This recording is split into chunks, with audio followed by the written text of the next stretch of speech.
میں تو پہلے دن سے رو رہا ہوں کہ علماء اٹھے، یہ پابندی کسی قسم کی ہمیں قبول نہیں ہے۔ ہاں میں تو پہلے بھی کہتا ہوں، میں لاہور میں اردو تقریر اتلے سپیکروں میں کرتا ہوں،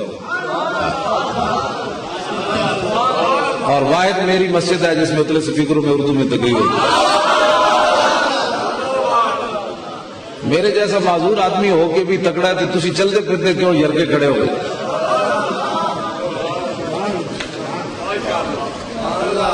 میرے لیے تو بہت سارے مسائل ہیں، لیکن اس کے باوجود میں نے کہا کہ دنیا کا دستور ہے، جو جس کا کھاتا ہے اس کا گاتا ہے۔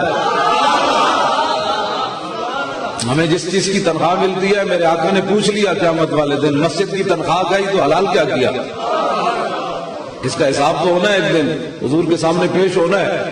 میرے آقا نے پوچھ لیا کہ لوگوں نے مجھے یہاں پتھر دین کے لیے مار دیا، تو اپنی جان بچاتا رہا کہ مجھے ہتھکڑی نہ لگ جائے۔ عشق ایسی چیز نہیں ہے جو پولیس والا ایک دیکھ کر نشہ اتار دے۔ جھوٹ بولتا ہے جڑا وہ کہتا ہے میں نے عشق رسول بھی ہے تو پولیس والے نے دیکھ کے سپیکر بند کر دیتا ہے۔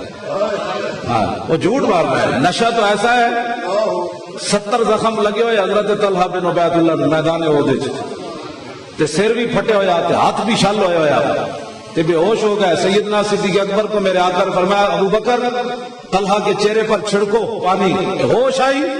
یہ نشہ ہے جو 70 زخم لگے ہو، ہاتھ بھی چھل ہو چکا ہو، سر بھی پھٹا ہو تو وہ نشہ اترتا نہیں ہے۔ تو ہوش آئی تو یہ نہیں کہا صدیق میرا کیا بنے گا، سر پھٹا ہوا ہے، میں بچوں گا کہ بھی نہیں، یہ میرے ہاتھ ساری زندگی، اب اس کو میں کہاں لٹکائے پھر دوں گا، یہ بات نہیں۔ جب ہوش آیا تو فرمایا ما فعل رسول اللہ، بتاؤ حضور کا کیا ہے؟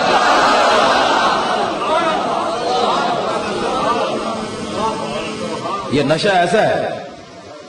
تو آپ نے فرمایا فقال خیرا هو ارسلنی الیک، فرمایا حضور تو ٹھیک ہے، انہوں نے تو مجھے آپ کے پاس بھیجا ہے۔ تو حضرت طلحہ بن عبید اللہ نے فرمایا پھر کل مصیبت بعد کا جلل، پھر حضور کے صحیح ہوتے ہوئے ہمیں کیا پریشانی ہے، یہ کوئی بات ہے پریشانی؟ اگر میرے آقا و مولا کے دین کی سربلندی اسی میں ہے کہ مولی خادم کو ہتھکڑی لگ جائے، تو فرمایا پھر کل مصیبت بعد کا جلل۔ یہ صرف یہی نہیں تھا، حضور کے دین کی سربلندی، حضور کی شان جو ہے اس کی عظمت ہے۔ اگر مولی خادم کو 2 تھپڑ لگ جائے اور دین سر بلند رہے تو کل مصیبت بعد کا جلل۔ اگر مولی خادم جیل کے اندر چلا جائے، اس کو کوڑے لگ جائے، دین سر بلند رہے، کل مصیبت بعد کا جلل۔ اگر مولی خادم کو گولی لگ جائے، سر عام مر جائے، دین بلند ہو جائے، کل مصیبت بعد کا جلل۔ پھر ہماری کیا حیثیت ہے؟ پھر بات تو حضور کے دین کی ہے۔